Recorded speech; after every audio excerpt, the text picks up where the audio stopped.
I'm starting to wonder how or what I should change my banner to.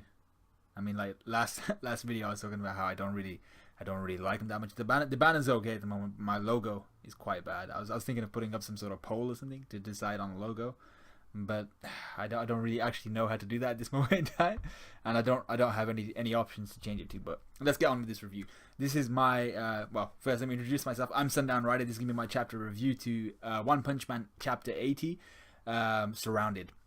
Now, this chapter was once again all these One Punch Man chapters that have been coming out over these last few, like this last couple months, and they've been really good. It's been toasty. It's been really well done. The art style has been awesome. And this chapter we got kind of, I think it was about 4 scenarios. We got 4 different scenarios, all crammed into this 38-page chapter, and it was really good. I enjoyed it, most of it. So let's get straight into it. I'm going to talk about, for the first part I want to talk about actually is the Monster Association and their tactical, the strategy they used to kind of force the hand of the Hero Association. It was a very, very well thought out move, and it actually ties into the next point I want to bring up, which is the Metal Knight and Child Emperor conversation. So the Monster Association leaked information scenario. This is what happens. So we know through this chapter that the Monster Association has leaked and revealed to the public who they are, and that they're an organized body. They're an organization. They have some level of hierarchy, and they follow someone's orders, all that type of stuff, and they know what to do, when to do it, and all that type of stuff. They also let the general public know, so they're letting all these people in all these cities know of their general accomplishments, i.e. they've kidnapped one of the executives' kids, one of the heroes' benefactors. They've kidnapped one of their kids, and they've murdered an executive of the Hero Association. They've murdered someone within the inner circle. So they've let the people know of their accomplishments, which is a great thing to do. You won't instill fear in anyone unless they know what you've already done, and what you've done has got to be gnarly. Otherwise, they won't fear you. So that's good. They've already gone down for kidnap and murder within the Hero organization. Hero Association higher echelons, so they've done some big stuff already. So people are starting to fear them. But people aren't just starting to fear the Monster Association. They're starting to lose their faith in the Hero Association. You see in this chapter the beginning of the loss of faith in the Hero Association.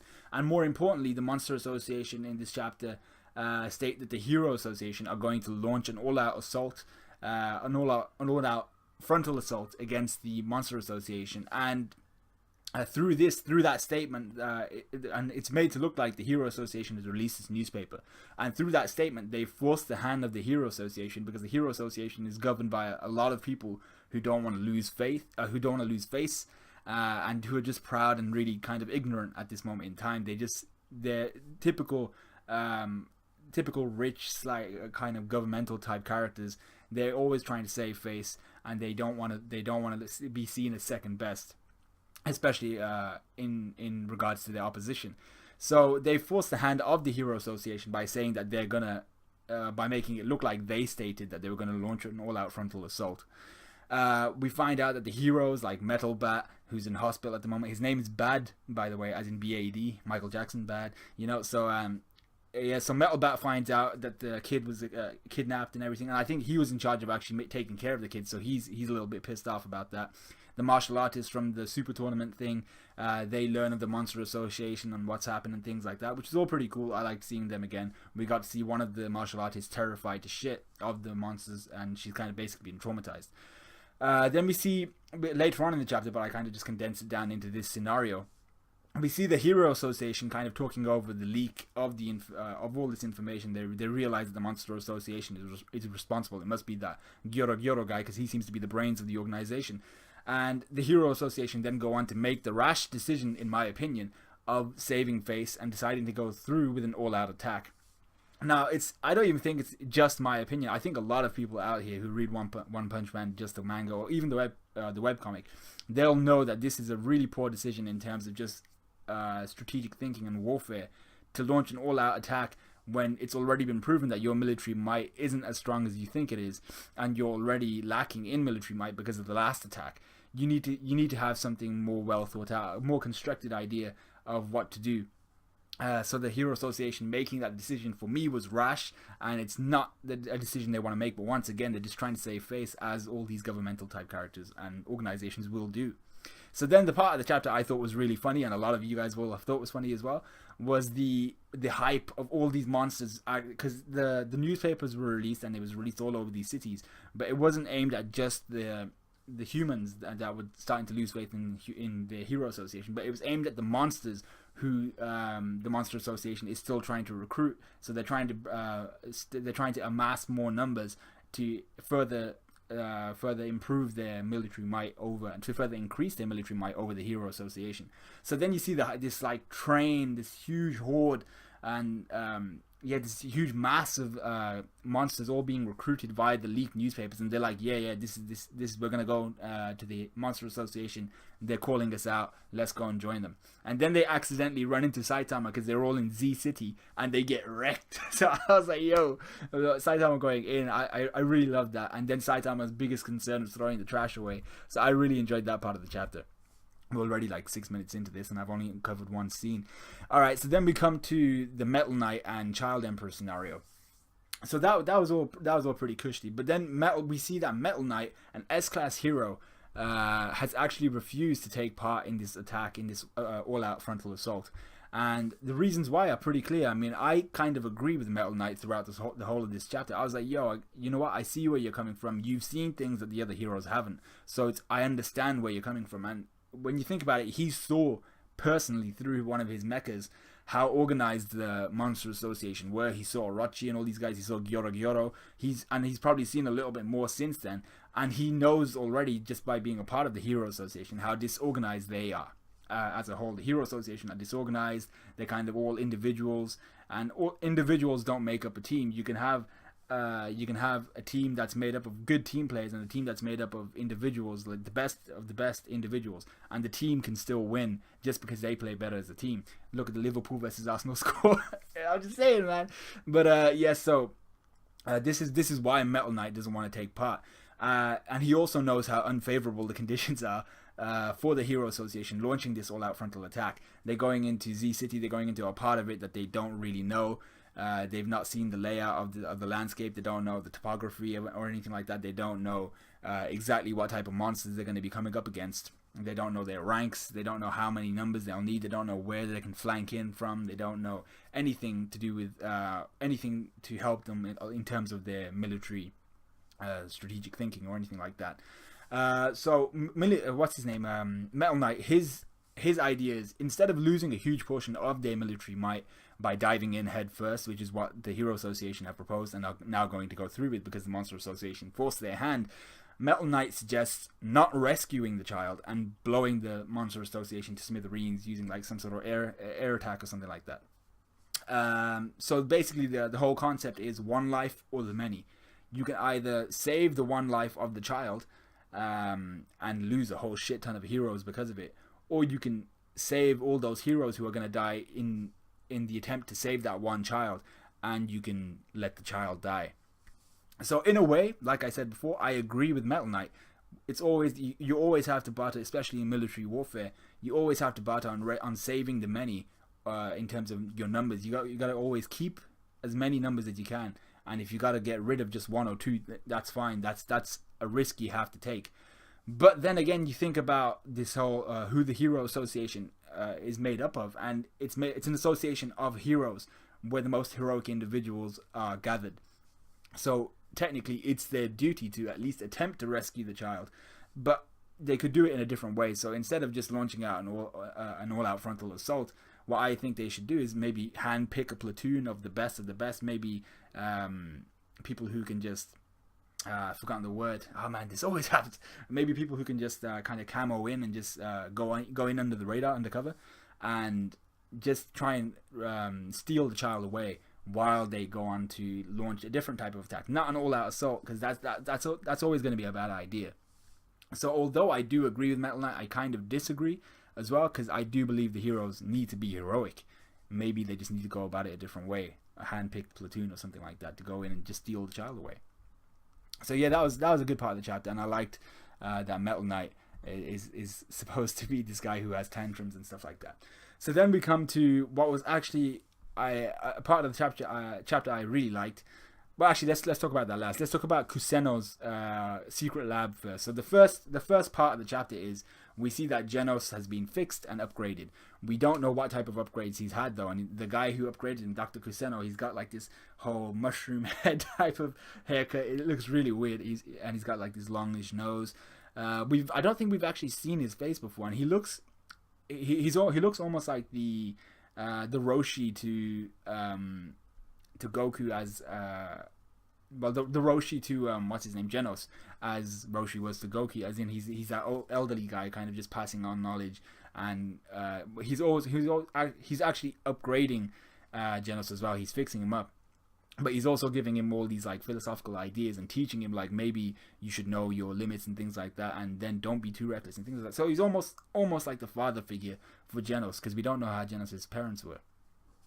So I just wanted to know, what type of upgrades do you guys think Genos has? I personally think it's going to be, obviously, he's always getting wrecked.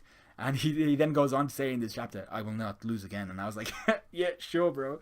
But his upgrades must have been something to do with durability, maybe more firepower, because we know he needs more firepower. And I think there's definitely going to be some sort of speed increase, speed boost or something like that. So I think a lot of it's going to be it's going to be physicality, because it's to do with his upgrades are mostly physical upgrades usually. So then there's a part in the chapter where we really get a small insight into Dr. Kuseno's past, and it's more an inkling of what he might have been when he was younger. So Dr. Kuseno, when he was younger, he says he was possessed by a mad drive towards justice, fearing nothing, just recklessly putting myself through anything. That's what he says. So it suggests he was either a hero or a hero before they were named heroes by the Hero Association. So he might have been there before the Hero Association, and he was just a figure who was like just kicking people's ass, kicking these monsters' asses, just on the side, like a part-time job or something. So, but if he was possessed by a mad drive towards justice and he was fearing nothing, he makes himself sound a bit like a badass in the past. So all I want to know is, without spoiling it for me, obviously, who the hell was Dr. Kuseno in the past? And he obviously sounds like some sort of hero, but I'm not too sure exactly what his powers were. He seems like a frail old man at the moment, but we know he's technologically advanced and he's technologically sound, and he can make friggin' basically cyborgs like Genos. So I don't know exactly what type of hero he was, but it sounds like he was a pretty badass guy back in the day. And then he gives Genos his kind of last piece of advice, and he's like, Genos, just know your limits. You've come to me broken like a freaking 15 million times. Know your limits, and with these upgrades, just keep yourself freaking alive. Just keep yourself in one piece, and you'll be able to save a lot more people. Consistency. So then the final part we see is Gato, and I always enjoy seeing Gato because he's always doing something fun. And this chapter, actually, we see his human side, which is something we don't really get to see. He's recovering from his injuries, from all the fights he's had, and then getting wrecked by Saitama, who he thinks was king. And he's also recovering from a fever he's got as well. And he encounters a child who he notices is obviously getting bullied into doing things he doesn't want to do and stuff like that. So instead of just mercilessly killing the kid like I thought he would, like, you know, I thought Gato would be that guy, like, I need to do this to lose my humanity. So instead of just doing that, he seems like a pretty stand-up guy when he's not trying to kill someone. He seems like a pretty stand-up guy to just normal human beings. So he didn't kill the kid. He offers him advice instead. He's like, I got good advice for not getting bullied, and the kid's like, what is it? And he's like, get stronger. And then I laugh so hard at when the kid's like, that's kind of obvious. And Gato's just there like, I was like, yo, this guy. But then he laughs it off and he's like, yo, you know what? It is pretty obvious. But then going through all that and everything, there wasn't much that was important. We just got to see the human side of Gato. But then the important part is the pinch that Gato has landed himself in. A horde of heroes, and they're like I think they're like borderline A class, B class heroes. So there's like Death Gatling, Smile Man, Stinger, Chain and Toad, and then some other guys that we don't really know. They have gathered upon the request of Death Gatling, I assume. And what happened was we knew that he saw Gato a couple chapters back, and I mentioned back then, I said, did he actually recognize that he was the hero hunter, or did he just see someone and like get a little bit suspicious?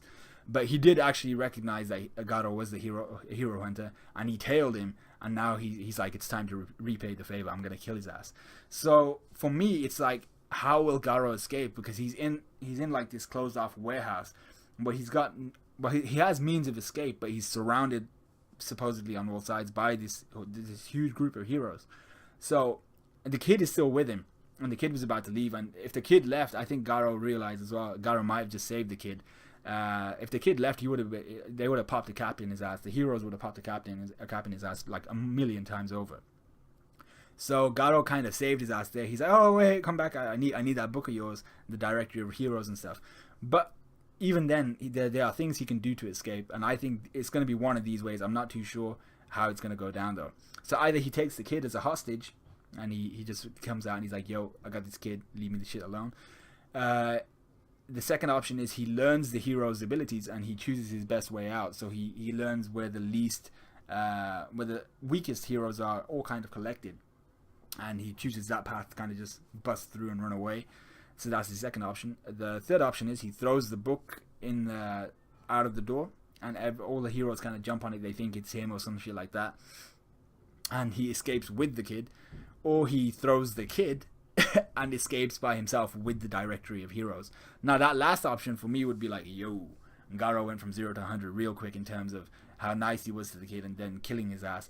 But that would be a really, really viable option in terms of him getting his ass out of there. Because if he throws the kid, the heroes will be put off. They'll most likely pop a cap in his ass. And then they'll realize all too soon, oh shit, we just killed an innocent child. That will lower the morale of all the heroes. They'll probably stand still in shock. All that giving time for Garo to just grab the directory and do one.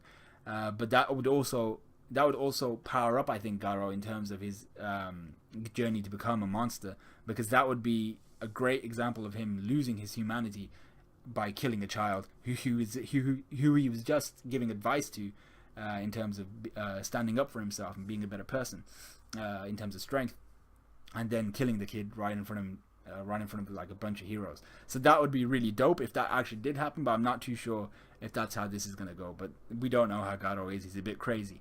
So that's all I've got for today. That's a huge chapter review, but I hope you enjoyed it. Like, comment, subscribe, all that good stuff. Let me know what you guys think in the comments below. I always enjoy reading your comments, and it's always fun times. So yeah, let me know what you guys thought. Like, comment, subscribe, all that good stuff, and I will see you guys in a bit.